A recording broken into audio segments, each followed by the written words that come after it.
Friends, വണ്ടി Toyota ഇന്നോവയാണ്. Full option വണ്ടിയാണ്.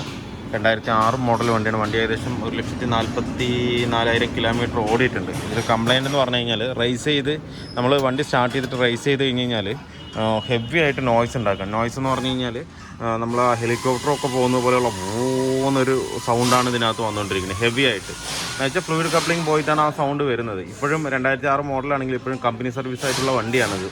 അപ്പോൾ ഈ ഒരു സൗണ്ട് കാരണം നമ്മുടെ കയ്യിൽ കൊണ്ടുവന്ന് തന്നാണ്. അതുപോലെ തന്നെ ഫ്രണ്ടിലെ ഷോക്ക് റിയറിലെ ഷോക്കും മാറ്റാനുണ്ട്. ഫ്രണ്ട് സസ്പെൻഷൻ കംപ്ലീറ്റ് ആയിട്ട് ചെക്ക് ചെയ്തിട്ട് എന്താ കംപ്ലയിൻ്റ് ഉള്ളത് അത് ചെയ്യാൻ പറഞ്ഞിട്ടുണ്ട് കസ്റ്റമർ. അപ്പോൾ ഫ്രണ്ടിൽ 2 ഷോക്ക് പോയിട്ടുണ്ട്. മൗണ്ട് ഇപ്പം മാറിയതാണ് തോന്നുന്നത്. എന്തെങ്കിലും നമ്മൾ അഴിച്ച് നോക്കിയിട്ട് അതിൽ ഓവല എന്തെങ്കിലും ആയിട്ടുണ്ടെങ്കിൽ അത് നമ്മൾ ചെയ്യണം. അതുപോലെ അപ്രാമിൻ്റെ ഒരു ബോൾ ജോയിൻറ്റ് പോയിട്ടുണ്ട്. സ്റ്റിയറിങ്ങിൻ്റെ ബോൾ ജോയിൻറ്റ് ഇതിനകത്ത് കംപ്ലയിൻ്റ് ഉണ്ട്. ചെക്ക് ചെയ്താണ്, കയറ്റി ചെക്ക് ചെയ്താണ്. വണ്ടി ടെസ്റ്റ് ഡ്രൈവ് ചെയ്യുമ്പോൾ വണ്ടി നമ്മൾ തേർഡിലൊക്കെ ഇട്ട് തേർഡൊക്കെ ഇട്ടിട്ട് വണ്ടി ഒന്ന് റേസ് ചെയ്ത് കഴിഞ്ഞ് കഴിഞ്ഞാൽ ഹെലികോപ്റ്റർ പോകുന്നതിനേക്കാളും പരമാണ് സൗണ്ട്. അത്രയും ഹെവി ആയിട്ട് എയർ അടിക്കുന്ന സൗണ്ടാണ്. അത് ഫ്ലൂയിഡ് കപ്ലിങ്ങിൻ്റെ കംപ്ലയിൻറ്റ് കൊണ്ടാണ് അത് കൂടുതലും ആ കംപ്ലയിൻറ്റ് വരുന്നത്. റേഡിയേറ്ററിൻ്റെ ഫാനിൻ്റെ കപ്ലിങ് ലൂസായാലും ആ ഒരു സൗണ്ട് വരാനും ചാൻസ് ഉണ്ട്. അതുപോലെ ടൈറ്റ് ആയാലും സൗണ്ട് വരാൻ ചാൻസ് ഉണ്ട്. എന്ത് പറയാൻ കാരണം എന്ന് വെച്ച് കഴിഞ്ഞാൽ ഇതിപ്പോൾ നേരത്തെയൊക്കെ എനിക്ക് കംപ്ലയിൻറ്റ് കിട്ടിയിട്ടുള്ളത് ടൈറ്റ് ആകുമ്പോഴാണ് കൂടുതലും സൗണ്ട് കിട്ടുക. ഇതിപ്പോൾ ലൂസായിരിക്കുമ്പോൾ തന്നെ സൗണ്ട് ഹെവി ആയിട്ട് വന്നുകൊണ്ടിരിക്കുന്നത്. അപ്പോൾ ആ സെൻറ്ററിൽ വരുന്ന കോയിലിന് എന്തെങ്കിലും കംപ്ലയിൻറ്റ് ഉണ്ടാകുമ്പോഴാണ് ഈ സൗണ്ട് കൂടുതലും വരുന്നത്. അപ്പോൾ എന്താണെന്നുള്ളത് നമുക്കൊന്ന് ചെക്ക് ചെയ്യണം. ചെക്ക് ചെയ്തിട്ട് നോക്കണം. ഇതിപ്പോൾ തമിഴ്നാട്ടിൽ നിന്ന് വന്ന വണ്ടിയാണ്, ക്ലീൻ വണ്ടിയാണ്, തമിഴ്നാട്ടിൽ നിന്ന് കയറി വന്നതാണ്. അപ്പോൾ എന്തായാലും നമുക്ക് നോക്കിയിട്ട് അതൊന്ന് ക്ലിയർ ആക്കി കൊടുക്കണം. അതുപോലെ തന്നെ സസ്പെൻഷൻ എല്ലാം അഴിച്ചിട്ടിട്ടുണ്ട്. ഫ്രണ്ട് ഷോക്ക് അപ്പറാം എല്ലാം അഴിച്ചു വെച്ചിട്ടുണ്ട്. സ്റ്റിയറിംഗ് ബോൾ ജോയിൻറ്റ് റൈറ്റ് സൈഡിൽ സ്റ്റിയറിംഗ് ബോൾ ജോയിൻ്റാണ് പോയത്. അതുപോലെ തന്നെ അപ്പറാം ബോൾ ജോയിൻറ്റ് റൈറ്റ് സൈഡിൽ തന്നെയാണ് നല്ല ഷേക്ക് ഉള്ളത്. ഈ ബോൾ ജോയിൻറ്റ് കംപ്ലയിൻ്റ് ഉണ്ട്. അപ്പുറത്ത് കുഴപ്പമില്ല, ഈ സൈഡ് ബോൾ ജോയിൻറ്റ് നല്ല ഷേക്ക് ഉണ്ട്. അപ്പോൾ ബോൾ ജോയിൻറ്റ് മാറണം. അതുപോലെ തന്നെ 2 ഷോക്കും മാറ്റണം. സ്റ്റിയറിംഗ് ബോൾ ജോയിൻറ്റും ഇതിനകത്ത് മാറ്റണം. എന്തായാലും ബാക്കിയുള്ള കാര്യങ്ങൾ നമുക്കൊന്ന് ചെക്ക് ചെയ്ത് നോക്കാം.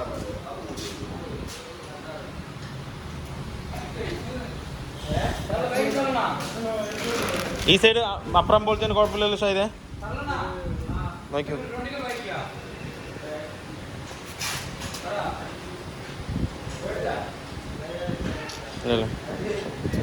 ഇവിടെ ഏകദേശം വർക്ക് ഇതിനകത്ത് കംപ്ലീറ്റ് ആയിട്ടുണ്ട്. ഷോക്കിൻ്റെ കാര്യമാണെങ്കിൽ ഇനിയിപ്പോൾ നമുക്ക് അപ്പുറം ബോൾ ജോയിൻറ്റ് മാത്രം പിടിപ്പിക്കണം. അതുപോലെ തന്നെ വാൾക്കോർ പാക്കിങ് ഇതിനകത്ത് മാറാനുണ്ട്. ഇനിയിപ്പോൾ റേഡിയേറ്ററിൻ്റെ ഫാൻ ഇതിനകത്ത് ചെക്ക് ചെയ്ത് മാറാനുണ്ട്. വാൾക്കോർ പാക്കിങ് നമ്മൾ എത്തിച്ചിട്ടുണ്ട്. അത് OEN എടുത്തിരിക്കുന്നത് 1,600 രൂപ വരുന്നുണ്ട് റേറ്റ് ഒറിജിനൽ. എന്ന് വെച്ചാൽ അത്യാവശ്യം നല്ല ലീക്ക് ഉണ്ട് ഭാഗത്തുനിന്ന്, കണ്ടില്ലേ. അപ്പോൾ നമുക്ക് ഇതിൻ്റെ പാക്കിങ് മാറണം. അത് അഴിക്കുമ്പോൾ നമുക്ക് നോസിലിൻ്റെ ഡെമ്മിയും പോയിട്ടുണ്ടെങ്കിൽ അതും കൂടെ ഇതിനകത്ത് മാറ്റേണ്ടി വരും. ഈ ഡെമ്മി പോയിട്ടുണ്ടെങ്കിൽ അതും കൂടെ നമുക്ക് ഇതിനകത്ത് ചേഞ്ച് ചെയ്യേണ്ടി വരും. എന്തായാലും അഴിച്ച് നോക്കിയിട്ട് വേണമെന്നുണ്ടെങ്കിൽ മാത്രം മാറ്റി മതി. അത് ചില സമയത്ത് ചിലത് മാത്രമേ ഹാർഡായിട്ട് പൊട്ടാൻ സാധ്യതയുള്ളൂ. ചിലത് ഈസി ആയിട്ട് നമുക്കിങ്ങനെ കണക്ടർ വെച്ചിട്ട് നിൽക്കിയാൽ തന്നെ ആ സാധനം പുറത്ത് വരും. അങ്ങനെ വരുമ്പോൾ അത് മാറ്റേണ്ട ആവശ്യമില്ല. മാറ്റേണ്ട അവസ്ഥയാണെങ്കിൽ നമുക്ക് മാറ്റി വിടാൻ കുഴപ്പമില്ല. അപ്പോൾ എന്തായാലും നമുക്കിത് അഴിച്ച് നോക്കാം. ഇനിയിപ്പോൾ ഉള്ള ബെൻഡിങ് ഇത് തന്നെയാണ്. ഇനി ബാക്കിയുള്ള റിയർ ഷോക്ക് കാര്യങ്ങളെല്ലാം മാറ്റിയിട്ടുണ്ട്. റിയർ ഷോക്ക് ഇതാണ് കിടന്നത്, അല്ലേ. റിയർ ഷോക്ക് നമ്മൾ കംപ്ലീറ്റ് മാറ്റി വണ്ടി ഇറക്കിയിട്ടുണ്ട്. ഇനിയിപ്പോൾ നമുക്ക് ഡോർ പാഡിൻ്റെ സൗണ്ടുകൾ, ഇൻറ്റീരിയറിൽ ചെറിയ സൗണ്ടുകളുണ്ട്. ABSൻ്റെ എയർ ബാഗിൻ്റെ അവിടെ നിന്ന് ഒരു ചെറിയ സൗണ്ട് വരുന്നുണ്ട്. അത് കോമൺ ആയിട്ട് ഈ ഒരു മോഡലിന് വരുന്നതാണ്. ഞാൻ അഴിച്ചിട്ട് ഞാൻ കാണിച്ചു തരാം എവിടെ നിന്നാണ് സൗണ്ട് വരുന്നതെന്നുള്ളത്. ഈ സൈഡിൽ നിന്ന് ABSൻ്റെ എയർ ബാഗിൻ്റെ യൂണിറ്റിൻ്റെ ഈ സൈഡിൽ നിന്നൊരു വണ്ടി ഓടിക്കുമ്പോൾ ക്രന്നൊരു സൗണ്ട് ഇതിനകത്തുനിന്ന് വരും. അപ്പോൾ അത് നമുക്ക് നോക്കിയിട്ട് അത് ക്ലിയർ ചെയ്ത് ഞാൻ കാണിച്ചു തരാം എന്താ സൗണ്ട്, എങ്ങനെയാണ് സൗണ്ട് വരുന്നുള്ളത്. പിന്നെ എല്ലാ സീറ്റ് ബോൾട്ടും ഡോർ പാഡുകളും നമുക്കെല്ലാം ടൈറ്റ് ചെയ്യാനുണ്ട്. അതുപോലെ ഡോറുകളെല്ലാം അടയ്ക്കുമ്പോൾ ഒരു പടാ എന്ന് പറഞ്ഞിട്ട് അടയുന്നത്, ഒരു ജെന്യൂനിറ്റി കാണുന്നില്ല അതിനകത്ത്. അപ്പോൾ അതും കൂടെ നമുക്കൊന്ന് ക്ലിയർ ചെയ്ത് കൊടുക്കണം. എന്തായാലും വാൾക്കർ പാക്കിങ് മാറ്റിയിട്ട് ബാക്കിയുള്ള വർക്കുകളും കൂടെ നമുക്ക് ഇതിനകത്ത് ചെയ്യാം. ഇപ്പോൾ നമ്മൾ ഇന്നോവയുടെ സാധനം എടുക്കാൻ വന്നിരിക്കുകയാണ്. ഷോപ്പും അതുപോലെ വാൾക്കർ പാക്കിങ്, അങ്ങനെ നമുക്ക് വേണ്ട സാധനങ്ങൾ എടുക്കാൻ വന്നിരിക്കുകയാണ്. എനിക്ക് വേറെ 1-2 വണ്ടിക്കും കൂടെ സാധനം വേണം. ഇപ്പം നമുക്ക് നേരത്തെയൊക്കെ എന്ന് പറഞ്ഞു കഴിഞ്ഞാൽ ടൊയോട്ടയുടെ OE പാർട്സ് എടുക്കണമെന്നുണ്ടെങ്കിൽ നമ്മൾ നേരെ കോയമ്പത്തൂർ പോയിട്ട് എടുക്കുകയാണ് ചെയ്യില്ല. എന്നുണ്ടെങ്കിൽ കമ്പനിയിൽ ഓർഡർ ചെയ്താൽ ചില സാധനങ്ങൾ തരും, ചില സാധനങ്ങൾ നമുക്ക് കിട്ടില്ല. ചില സമയത്തെ അവർ തിരക്കിനനുസരിച്ച് അവർ നമുക്ക് സാധനം പാർട്സ് തരുള്ളൂ. ഇപ്പോൾ നമുക്ക് ടൊയോട്ടയുടെ OE പാർട്സ് എല്ലാം കിട്ടുന്നത് ഇപ്പോൾ സ്പെയർ പാർട്സ് കടയുണ്ട് നമുക്ക്. ഇപ്പോൾ പുതിയതായിട്ട് ഇപ്പോൾ ഒരു ഓപ്പൺ ചെയ്ത് നേരത്തെ കടയുണ്ടായിരുന്നു, നേരത്തെ തൊട്ടപ്പുറത്തായിരുന്നു. അവിടെയും ഒറിജിനൽ പാർട്സ് വെച്ചിട്ടുണ്ടായിരുന്നു. അപ്പോൾ അവർ കുറച്ചുകൂടെ വലുതാക്കിയിട്ട് പുതിയൊരു ഷോപ്പ് തുടങ്ങിയിട്ടുണ്ട്. സ്പെയർ മാർട്ട് എന്ന് പറഞ്ഞിട്ട്, സ്പെയർ പാർട്സ് മാർട്ട് എന്ന് പറഞ്ഞിട്ട് പുതിയൊരു ഷോപ്പ് തുടങ്ങിയിട്ടുണ്ട്. അപ്പോൾ ഇതിൻ്റെ കോൺടാക്ട് നമ്പർ ഞാൻ ഡിസ്ക്രിപ്ഷനിലിടാം. നമുക്ക് ടൊയോട്ടയുടെ ഏത് സാധനം വേണമെന്നുണ്ടെങ്കിലും അതും അതേ കമ്പനി റേറ്റിന് എല്ലാവിടെയും കൊടുക്കുമെന്ന് പറഞ്ഞു കഴിഞ്ഞാൽ, ഇപ്പോൾ കോയമ്പത്തൂരാണെന്നുണ്ടെങ്കിൽ എവിടെയാണെന്നുണ്ടെങ്കിലും ആ കമ്പനി റേറ്റ് പ്രിൻ്റർ റേറ്റ് മാറ്റിയിട്ട് അവർ അവരുടേതായ ഒരു റേറ്റ്, ഒരു ചെറിയൊരു പെർസെൻറ്റേജ് കൂട്ടിയിട്ടാണ് കൊടുക്കുന്നത്. ഇപ്പോൾ ഒരു എക്സാമ്പിളിന് ഒരു 1000 രൂപയുടെ സാധനമാണെന്നുണ്ടെങ്കിൽ 1100 രൂപ, അങ്ങനെ ഒരു 100 രൂപ ചാർജ് ചെയ്തിട്ടാണ് അവർ കൊടുക്കുന്നത് തന്നെ. പക്ഷേ ഇവിടെ എന്ന് പറഞ്ഞു കഴിഞ്ഞാൽ കറക്റ്റ് MRP റേറ്റിന് തന്നെ സാധനം കിട്ടും. അതും ഒറിജിനൽ പാർട്സ് തന്നെയാണ്, ടൊയോട്ടയ്ക്ക് വരുന്ന അതേ പാർട്സ് തന്നെയാണ് കൊടുക്കുന്നത്. കട ഓപ്പൺ ആക്കുന്നേ ഉള്ളൂ. അപ്പോൾ എനിക്ക് കുറച്ച് നേരത്തെ നോമ്പായതുകൊണ്ട് കുറച്ച് നേരത്തെ ഇറങ്ങി, നേരത്തെ വർക്ക് തീർക്കണം എന്ന് പറഞ്ഞിട്ട് നേരത്തെ ഇറങ്ങിയതാണ്. അപ്പോൾ ഈ ടൊയോട്ടയുടെ മാത്രമല്ല, റെനോൾഡ്, ഫോർഡ്, അതുപോലെ Hyundai, Nissan, Volkswagen, Toyota, Tata, Skoda, അതുപോലെ മാരുതി, ഇതിൻ്റെ എല്ലാം ജെന്യൂൻ പാർട്സ് MRP റേറ്റിന് കറക്റ്റ് ജെന്യൂൻ ആയിരിക്കും. അതർ മേക്ക് അല്ലാന്നുണ്ടെങ്കിൽ കോപ്പി ഒന്നും ആയിരിക്കില്ല. കറക്റ്റ് ഒറിജിനൽ പാർട്സ് തന്നെയാണ് ഇവിടെ സപ്ലൈ. നമ്മൾ ഒരുപാട് കാലമായിട്ട്, ഏകദേശം ഞാൻ ഷോപ്പ് ഇട്ടിട്ട് ഏകദേശം ഒരു 6 വർഷത്തോളം ആയിട്ട് നമ്മൾ ഇവിടെ തന്നെയാണ് പാർട്സ് എടുത്തുകൊണ്ടിരിക്കുന്നത്. ഞാൻ എന്തായാലും നമ്പർ കോൺടാക്ട് ഞാൻ ഇതിനകത്ത് ഇടാം. ആർക്കെങ്കിലും ഏതെങ്കിലും ടൊയോട്ടയുടെ ഏത് വണ്ടിയുടെ ആണെന്നുണ്ടെങ്കിൽ പാർട്സ് ചേസ് നമ്പർ കൊടുത്തു കഴിഞ്ഞ് കഴിഞ്ഞാൽ വിത്തിൻ 2 ഡേയ്സിൽ കറക്റ്റ് സാധനം എത്തും. അത് കൊറിയർ ചെയ്യണമെങ്കിൽ കൊറിയറിന് ചെയ്തു തരും. ഞാൻ നമ്പർ എന്തായാലും കൊടുക്കാം, നിങ്ങൾക്ക് വേണ്ടെന്നുള്ളവർക്ക് കോൺടാക്ട് ചെയ്യാം. ഇതിൻ്റെ ഓണറുടെ പേര് നൗഷാദ് എന്നാണ്. എന്തായാലും ഞാൻ നമ്പർ കൊടുക്കാം.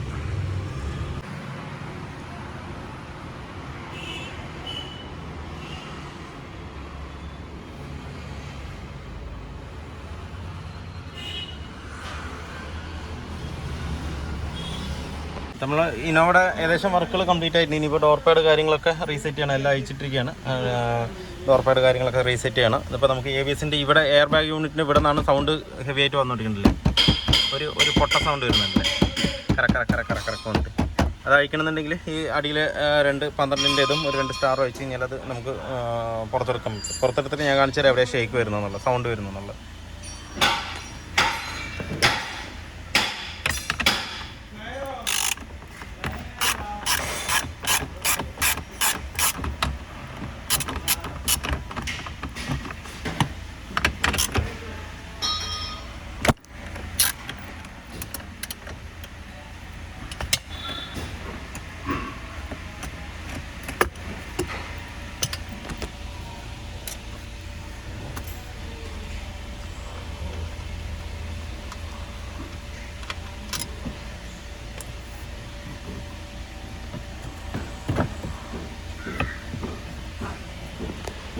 ഇതുണ്ടോ, ഈ ഓൾറെഡി ഇതിനകത്ത് ചെയ്തിട്ടുണ്ട്. പക്ഷേങ്കിൽ എല്ലാ സൈഡും ഇതിനകത്ത് ചെയ്തിട്ടില്ല. ഈ ഭാഗത്ത് ചെയ്തിട്ടില്ല. ഈ 2 സൈഡ് വെച്ചിട്ടുണ്ട് ഓൾറെഡി. അത് കമ്പനിയിൽ നിന്നാണ് ഇവർ ചെയ്തിരിക്കുന്നത്. കമ്പനിയിൽ ഇങ്ങനെ തന്നെ ചെയ്യുക. ഇതുപോലെ തന്നെ സൗണ്ട് ഇത് ഓൾറെഡി കംപ്ലൈൻറ്റ് ഉള്ളതാണ്.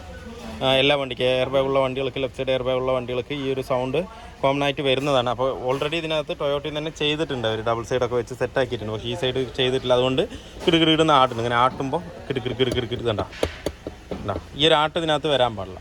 അപ്പോൾ എന്തായാലും നമുക്കിത് കറക്റ്റായിട്ട് ഫിക്സ് ചെയ്യാം. ഇതിപ്പോൾ നമ്മളിപ്പോൾ റിയർ ബ്രേക്ക് അയച്ചു കഴിഞ്ഞാൽ അവിടെ ഇതാണ് അയക്കുമ്പോൾ അതിൻ്റെ ബ്രേക്ക് ഷൂ തീരെ ഒട്ടും തന്നെ ഇല്ല. ആകെ ഒരു 1 mm താഴെ ഉണ്ടാവുള്ളൂ. അപ്പോൾ അത് 10,000 കിലോമീറ്റർ ഓടാൻ ചാൻസ് കുറവാണ്. അപ്പോൾ നമ്മൾ ഇതിൻ്റെ ബ്രേക്ക് ഷൂ കൂടെ ഇതിനകത്ത് മാറുന്നുണ്ട്. നമ്മൾ ബ്രേക്ക് ഷൂ എടുക്കുന്ന TVSൻ്റെ തന്നെയാണ്. TVSൻ്റെ എടുത്തിട്ടാണ് ഇതിനകത്ത് കയറ്റുന്നത്. ഇപ്പോൾ നമ്മൾ ബ്രേക്ക് ഷൂ കംപ്ലീറ്റ് ആയി വെച്ചിട്ടുണ്ട്. അതിനുള്ളിൽ ഇത്രത്തോളം ഡസ്റ്റ് ഇതിനകത്തുണ്ട്. സർവീസിന് ശരിക്കും അയച്ച് ക്ലീൻ ചെയ്യാത്തതിൻ്റെയാണെന്ന് തോന്നുന്നത്. ഇത്രത്തോളം ഡസ്റ്റ് അതിനകത്തുനിന്ന് തോന്നുന്നു. ഇതിന് മൊത്തം നമ്മൾ വെള്ളം എന്തെങ്കിലും ഇട്ട് അടിച്ചിട്ട് എയർ അടിക്കാൻ പറ്റില്ല. ഇത് ശ്വസിക്കുന്നതിന് ഭയങ്കര റിസ്ക്കുള്ള സാധനമാണ്. വെള്ളം അടിച്ച് ഫുള്ളായിട്ട് ക്ലീൻ ചെയ്യാൻ. ബ്രേക്ക് ഷൂ എടുത്തിട്ട് TVSൻ്റെ എടുത്തിരിക്കുന്നത് 1900 രൂപ MRP വരുന്നത്. TVSന് പോളിസിനെല്ലാം സെയിം മെനു ആയിരുന്നു. TVSൻ്റെ ആകുമ്പോൾ അതിൻ്റെ ഒറിജിനൽ വരുന്നത് TVS തന്നെയാണ്. ഇതേ ടൈപ്പ് തന്നെയാണ്. അതുപോലെ ടൊയോട്ടയുടെ എംബ്ലവും ബാഡ്ജും കാര്യങ്ങളെല്ലാം കൂടിയിട്ട് വരുന്നത്. ബാഡ്ജിലൊന്നും കാര്യമില്ല. പക്ഷേ ഇതിൽ TVSൻ്റെ പാഡും ഷൂവും നമുക്ക് ഇന്നോവയ്ക്ക്, ടൊയോട്ട അല്ല ഏതൊക്കെ വണ്ടികൾക്ക് TVSൻ്റെ ഇടുന്നതായിരിക്കും ബെറ്റർ. കുറച്ചുകൂടെ മെറ്റൽ കണ്ടൻറ്റ് ഇതിനകത്ത് കുറവാണ്. ചിലർ ഇത് KBXനാണ് കുറവെന്ന് പറയുന്നത്. നമ്മൾ യൂസ് ചെയ്തതിൽ TVSൻ്റെയാണ് എനിക്ക് ബെസ്റ്റ് ആയിട്ട് തോന്നിയിട്ടുള്ളത്. അതുപോലെ ബ്രേക്ക് ഷൂ ഇടുമ്പോൾ നമുക്ക് ഈ ഗ്യാപ്പുള്ള ഭാഗം ഫ്രണ്ടിലേക്ക് വരണം, ഗ്യാപ്പ് കുറച്ച് കുറവുള്ള ഭാഗം നമുക്ക് ബാക്കിലേക്ക് വരണം. അതാണ് ഹാൻഡ് ബ്രേക്ക് കേബിൾ വരുന്ന ഭാഗം. ഇത് അതാണ് ഹാൻഡ് ബ്രേക്ക് ഷൂ പറയുന്നത്. ഇത് പറഞ്ഞാൽ ഫ്രണ്ട് ബ്രേക്ക് ഷൂ. അങ്ങനെ തന്നെ കയറ്റണം. എന്നാൽ തന്നെ ഹാൻഡ് ബ്രേക്കിനും ആ ഒരു പെർഫോമൻസ് കിട്ടുള്ളൂ.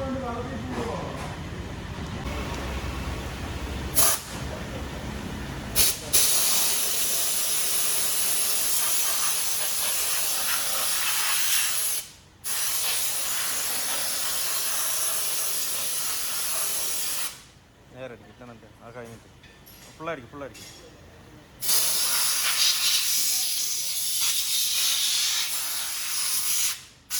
ഡ്രമ്മിൻ്റെ ഉള്ളിൽ അടിച്ചു.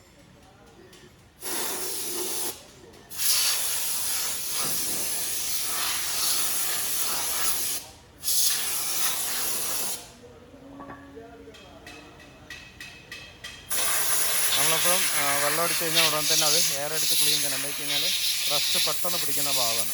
അപ്പോൾ അതുകൊണ്ട് വെള്ളം അടിച്ച് പൊടി മൊത്തം ക്ലീൻ ചെയ്തതിന് ശേഷം നല്ലപോലെ എയർ അടിച്ചിട്ട് ഫുള്ളായിട്ടൊന്ന് ക്ലീൻ ചെയ്തെടുക്കാം. ഡ്രമ്മിലടിച്ചിട്ട് ഇനിയിപ്പോൾ എമറി പേപ്പർ ഒന്ന് ജസ്റ്റ് ഒന്ന് ഇട്ടിട്ട് അങ്ങനെ കയറ്റാണ്. ഇത് ഇന്നോവയുടെ ഫാൻ ക്ലച്ചാണ്, ഫ്ലൂയിഡ് കപ്ലിങ്. ഇതാണ് മെയിനായിട്ട് കസ്റ്റമർക്ക് കംപ്ലയിൻറ്റ് ഉണ്ടായിരുന്നത്. വണ്ടി നമ്മൾ സ്റ്റാർട്ട് ചെയ്ത് റേസ് ചെയ്യുമ്പോൾ ഹെവി ആയിട്ട് നോയ്സും അതുപോലെ മണ്ണുള്ള സ്ഥലത്തൊക്കെ നിർത്തണമെന്നുണ്ടെങ്കിൽ ഹെവി ആയിട്ട് നമ്മുടെ പൊടി തോളുന്നു എന്നുള്ള കംപ്ലയിൻ്റാണ് കസ്റ്റമർക്ക് മെയിൻ ഉണ്ടായത്. പിന്നെ ആ സസ്പെൻഷൻ ഷോക്ക് കാര്യങ്ങളൊക്കെ മാറ്റാനും പറഞ്ഞിട്ടുണ്ടായി. ഇതാണ് മെയിൻ കംപ്ലയിൻറ്റ്.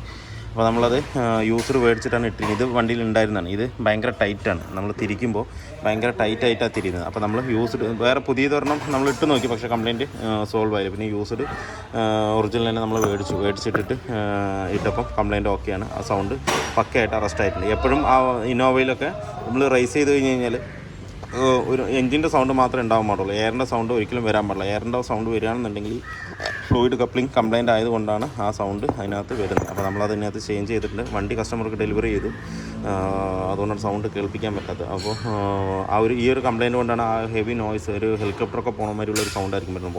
എന്ന് പറഞ്ഞു ഭയങ്കര ഇറിറ്റേഷൻ ആയിരിക്കും നമുക്ക് വണ്ടി ഓടിക്കാനായിട്ട്. അപ്പോൾ അത് നമ്മൾ മാറ്റിയിട്ടുണ്ട്. കംപ്ലയിൻറ്റ് കറക്റ്റ് ആയിരിക്കും. അപ്പോൾ വീഡിയോ എല്ലാവർക്കും ഇഷ്ടമല്ലെന്ന് ലൈക്ക് ചെയ്യുക, ഷെയർ ചെയ്യുക, അതുപോലെ തന്നെ സബ്സ്ക്രൈബ് ചെയ്യുക.